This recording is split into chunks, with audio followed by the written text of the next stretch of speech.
Dynamics के कुछ MCQ solve कर रहा हूँ।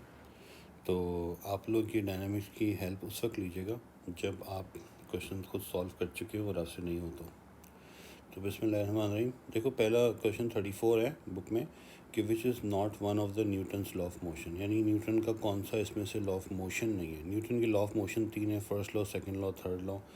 तो सारे स्टेटमेंट वाले क्वेश्चन जो होते हैं इसमें हर स्टेटमेंट पढ़ लेना चाहिए। ए में दिया हुआ है कि the total momentum of a system of interacting bodies remains constant providing no external force। ये law of conservation of momentum है, ठीक है, न्यूटन का लॉ नहीं है। तो आंसर तो यही होना चाहिए, ये न्यूटन का लॉ ऑफ मोशन नहीं है, ये लॉ ऑफ मोमेंटम है। The rate of change of momentum, B में पढ़ लेता हूँ। The rate of change of momentum of the body is directly proportional to the external force. Rate of change of momentum force के बराबर होता है या प्रोपोर्शनल होता है, ये न्यूटन का सेकेंड लॉ है। If a body A exert force on body B, then B exert equal and opposite force, ये न्यूटन का थर्ड लॉ है, ठीक है। A body continues state of rest or in uniform motion unless acted upon, ये Newton का first law है। तो हमें पता लग गया कि जो ए ऑप्शन है ना वो ठीक होगा।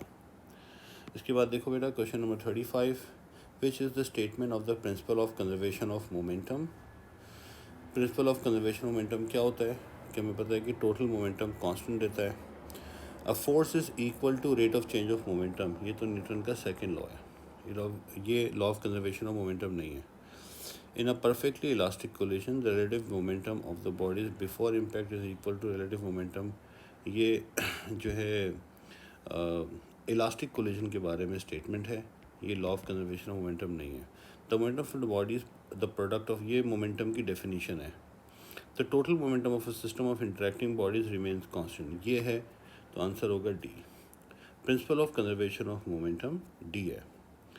विच is the statement of the principle of conservation of momentum. Momentum is conserve providing no external force, दोबारा आ गया सवाल, ठीक है। उसके बाद 37, which of the following is the statement of the principle of conservation of momentum.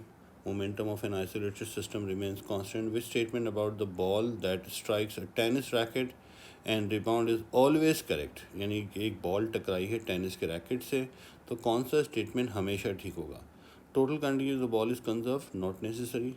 Total kinetic energy conserve उस वक्त होती है जब इलास्टिक कोलिजन हो, देन ओनली, तो ऑलवेज तो नहीं हो सकता ना। तो total kinetic energy of the system is conserve, ये भी इलास्टिक कोलिजन में होता है। The total momentum of the ball is, the total momentum of the ball is, ये हमेशा ठीक होगा according to law of conservation of momentum. Total momentum जो होगा वो हमेशा जितना पहले था उतना ही बाद में होगा। टोटल की बात हो रही, टोटल का मतलब बॉल का और रैकेट का मिला के।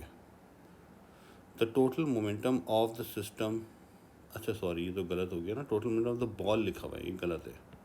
Total momentum of the system, system के अंदर रैकेट और बॉल दोनों आ जाएंगे, तो आंसर होगा इसका डी, ठीक है बेटा। तो इसका आंसर है डी। उसके बाद देखो बेटा, question number 39, a molecule of mass m travelling horizontally with velocity u hits a vertical wall at right angle to the wall, it then rebound horizontally with the same speed. यानी कि एक हमारे पास दीवार है, दीवार से जाके एक बॉल टकराई है, बॉल का मास m था, इसकी स्पीड v थी, टकराने के बाद बॉल का मास m है, स्पीड अभी भी v है, ठीक है। यानी पहले इसका मोमेंटम था mv, बाद में इसका मोमेंटम हो गया -mv, तो चेंज कितना है बेटा, -2mv का, ठीक है। सेम ऐसे ही सवाल है कि a particle of mass m strikes a vertical rigid wall perpendicular from the left with velocity v, if the collision is perfectly elastic, अगर ये परफेक्टली इलास्टिक कोलिजन है, the total change in momentum of the particle that occurs as the result of the collision is, जब ये perfectly elastic collision होगा तो ball टकराने के बाद भी वेलोसिटी v से आएगी, इसका मोमेंटम पहले था mv, बाद में हो जाएगा -mv, तो चेंज आएगा -2mv का। चेंज मोमेंटम कितना आएगा बेटा, माइनस साइन शो करता है लेफ़्ट को, बॉल पहले राइट पे थी अब लेफ़्ट हो जाएगी, 2mv to the left, B answer होगा। उसके बाद an object travelling with velocity v strike a wall and rebound as shown, same velocity से वापस आ गया। हमें बताना ये है कि which property of the object is not conserve, यानी कि पहले और बाद में कौन सी चीज़ सेम नहीं है। काइनेटिक एनर्जी पहले भी हाफ एम वी स्क्वायर थी, अभी भी हाफ एम वी स्क्वायर होगी। काइनेटिक एनर्जी स्केलर क्वांटिटी है, डायरेक्शन मैटर ही नहीं करती। बॉल का मास पहले भी एम था, बाद में भी एम होगा, कंजर्व है। मोमेंटम पहले मोमेंटम कितना था, एम वी, और बाद में मोमेंटम कितना हो गया, माइनस एम वी, तो ये कंजर्व नहीं है। स्पीड पहले भी वी थी, बाद में भी वी है, स्पीड में कोई चेंज नहीं है। तो अब आप देखो इस सवाल में ना ये सारी चीज़ें स्केलर हैं और यहाँ पे सिर्फ डायरेक्शन चेंज हुई है, तो सिर्फ वेक्टर क्वांटिटी ही चेंज होगी, इस तरह भी देख सकते हो। उसके बाद 42, a ball of mass 0.5 kg is thrown against a wall at a speed of 12. It bounces back with a speed of 8. The collision lasts for 0.1 second. Contact time दिया हुआ है, हमें एवरेज फोर्स निकालनी है। हमें पता है एवरेज फोर्स क्या होती है, change in momentum upon time. Time हमको दिया हुआ है 0.1। चेंज इन मोमेंटम क्या होता है, m v minus m u. तो पहले इसका जो मोमेंटम होगा फाइनल माइनस इनिशियल, इसका जो मास है वो है 0.5, इसकी फाइनल वेलोसिटी है -8, और माइनस इसका मास है 0.5, इसकी इनिशियल वेलोसिटी है 12। तो इसका जो चेंज आया है वो आया है -10 Newton second divide by 0.1 second. तो फोर्स आ रही है माइनस में 100 न्यूटन। तो 100 न्यूटन इसकी फोर्स होगी, ठीक है। इन्होंने एवरेज बोला है, एवरेज में हम डायरेक्शन नहीं लगाते। 100 न्यूटन की इस पर फोर्स आएगी, ठीक है। 43 देखो बेटा, tennis ball of mass 100 gram is struck by a tennis racket. The velocity of the ball is changed as shown. What is the magnitude of the change in momentum of the ball? Change in momentum हमें निकालना है। इसका मास जो है 0.1 kg है। तो पहले जो इसका मोमेंटम था वो था 0.1 इंटू 20 यानी कि 2 न्यूटन सेकेंड। बाद में जो इसका मोमेंटम हो गया 0.1 इंटू -30 यानी कि -3 न्यूटन सेकेंड। तो चेंज जो आया है चेंज इन मोमेंटम, तो चेंज इन मोमेंटम जो इसका आएगा वो आएगा 5 का, यानी कि एक चीज़ जो पहले 2 थी अब हो गई है -3। तो चेंज जो आया है 5 का चेंज आया है, ठीक है। तो 5 न्यूटन सेकेंड का चेंज आया। 44, a molecule of mass m traveling at a speed v hits a wall in a direction perpendicular to the wall. The collision is elastic. हमें पता है कि एक दीवार है और दीवार से बॉल टकराई है। बॉल का मॉलिक्यूल का मास m था, स्पीड v थी, कोलिजन परफेक्टली इलास्टिक है। तो कोलिजन के बाद भी ये होगा। तो पहले जो इसका मोमेंटम था वो mv था, बाद में इसका मोमेंटम हो गया है -mv।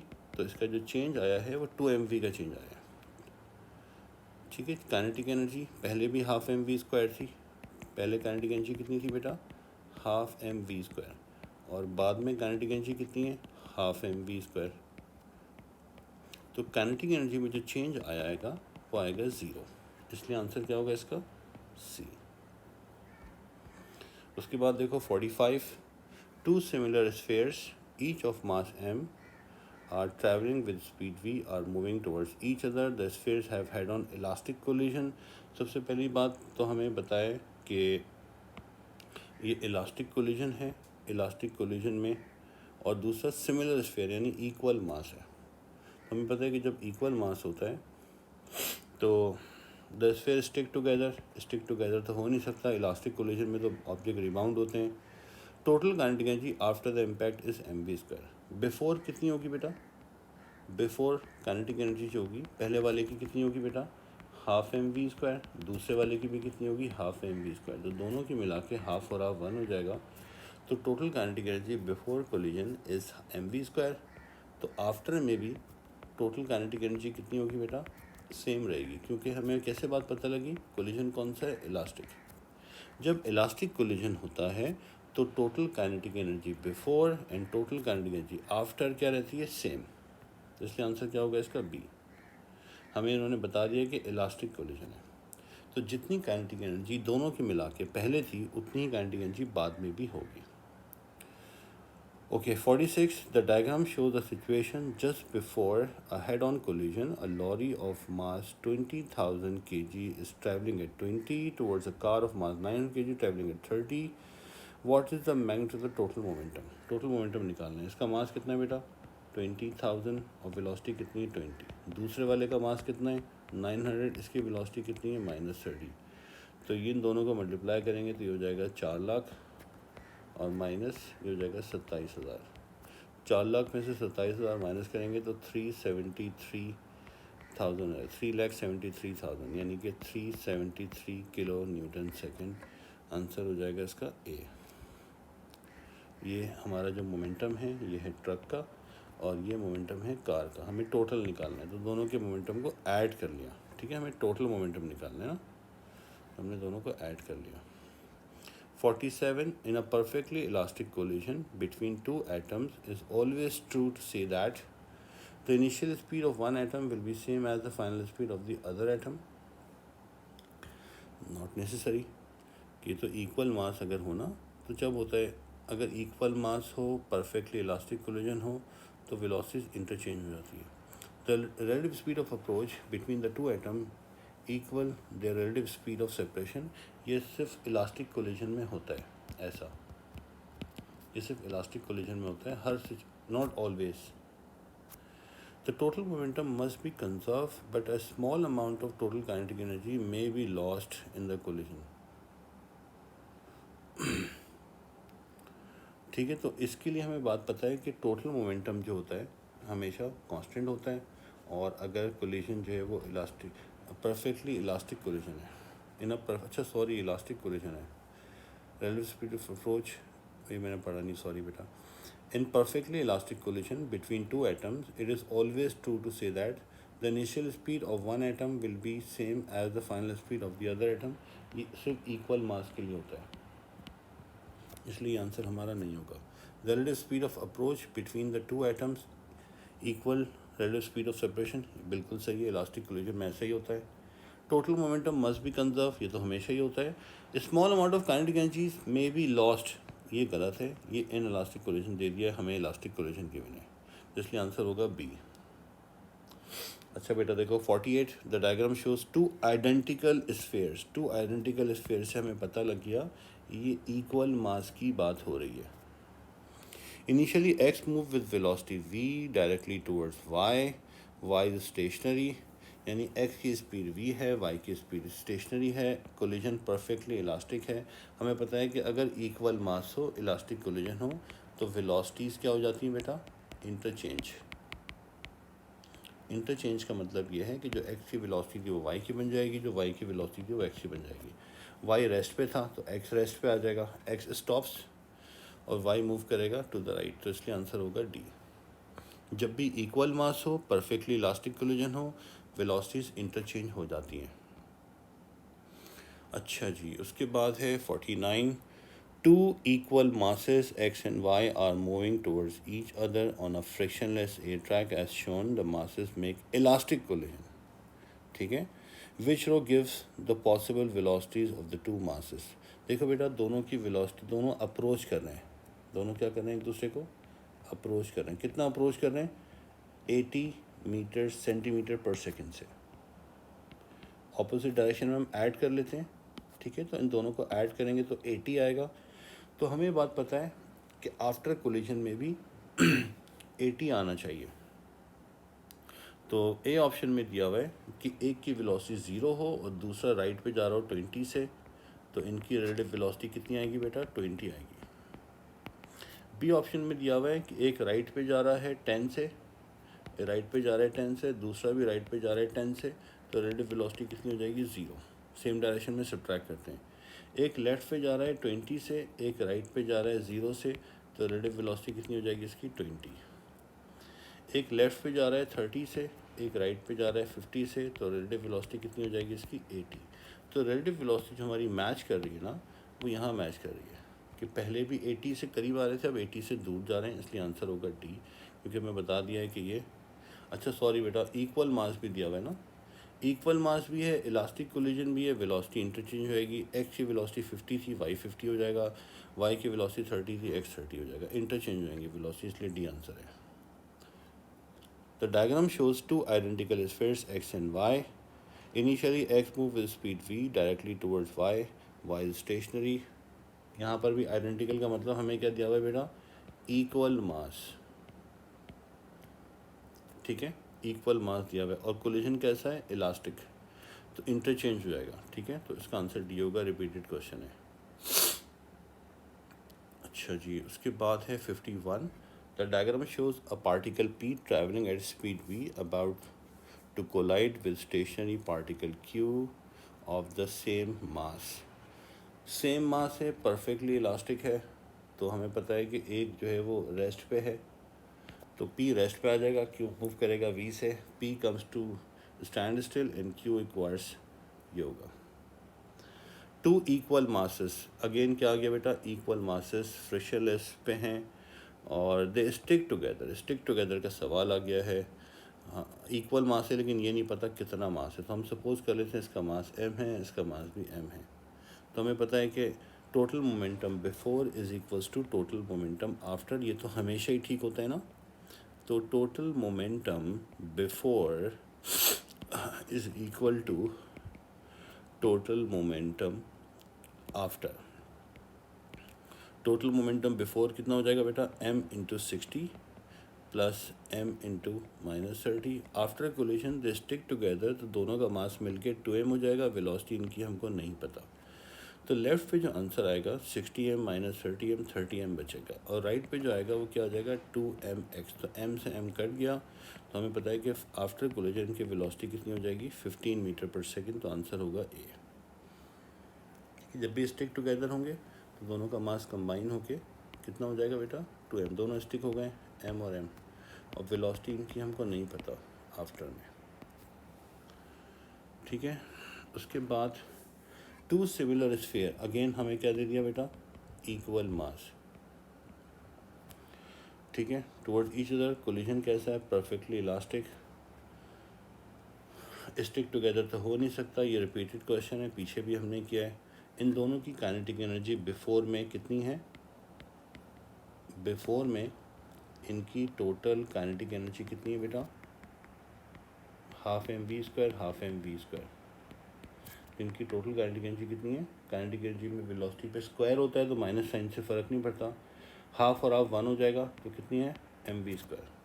तो आफ्टर में भी हमें पता है कि अगर इलास्टिक कोलिजन हो तो आफ्टर में भी टोटल काइनेटिक एनर्जी mv² ही होगी। तो total kinetic energy after impact is mv², इसलिए आंसर बी होगा। Which row correctly states whether momentum and kinetic energy are conserved in an inelastic collision? inelastic collision में तो momentum तो हमेशा ही conserve होता है, collision कोई भी हो, अलबत्ता काइनेटिक एनर्जी कंजर्व नहीं होती इलास्टिक में, inelastic में। इलास्टिक कोलिजन में काइनेटिक एनर्जी भी कंजर्व होती है। अगर इलास्टिक कोलिजन होता तो ए आंसर होता है, इनइलास्टिक कोलिजन है इसलिए बी आंसर है। अच्छा जी, 55।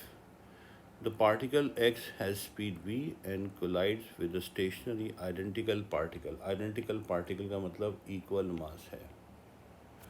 The collision is elastic. Elastic collision है, एक की स्पीड v है, दूसरा रेस्ट पे, तो x रेस्ट पे आ जाएगा, y मूव करेगा, x comes to rest, और ये वेलोसिटीज इंटरचेंज हो जाती है अगर इक्वल मास हो और इलास्टिक कोलिजन हो तो।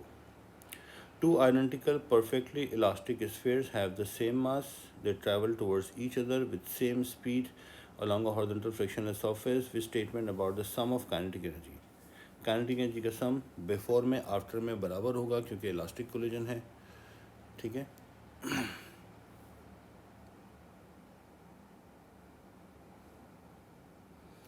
अच्छा, कहीं लिखा हुआ है elastic collision, yes perfectly elastic collision है, तो इसलिए टोटल काइनेटिक एनर्जी पहले कितनी थी, ½ mv², दोनों की ½ mv², तो टोटल काइनेटिक एनर्जी mv² है बिफोर में, तो आफ्टर में भी sum of their kinetic energy before impact is this, sum of their kinetic energy 0, गलत लिखा हुआ है, sum of their kinetic energy after the impact is 0, sum of kinetic energy after the impact is this, तो ये answer होगा, ठीक है, तो आंसर होगा डी। बिफोर में जितनी काइनेटिक एनर्जी है आफ्टर में भी टोटल काइनेटिक एनर्जी कितनी होगी, दोनों की मिला के mv²। अच्छा जी, 57। Two railway trucks of mass m and 3m moves towards each other in the opposite direction with speed 2v and v respectively. यानी कि मैं ड्रॉ करके आपको दिखा देता हूँ कि एक ऑब्जेक्ट है जिसका मास है m और एक ऑब्जेक्ट है जिसका मास है 3m, और इसकी जो वेलोसिटी है वो है 2v, इसकी वेलोसिटी है v, यह है before. The trucks collide and stick together. Stick together का मतलब दोनों ट्रक्स मिल गए हैं और मिल के जो है ये ऐसे हो गए हैं, इनका टोटल मास हो गया 4m दोनों का मिला के, और इनकी जो वेलोसिटी है वो हमको नहीं पता। ठीक है, तो हमें बताना ये कि टोटल मोमेंटम बिफोर कितना हो जाएगा बेटा। Total momentum before m into 2v plus 3m into minus v is equals to 4m into x.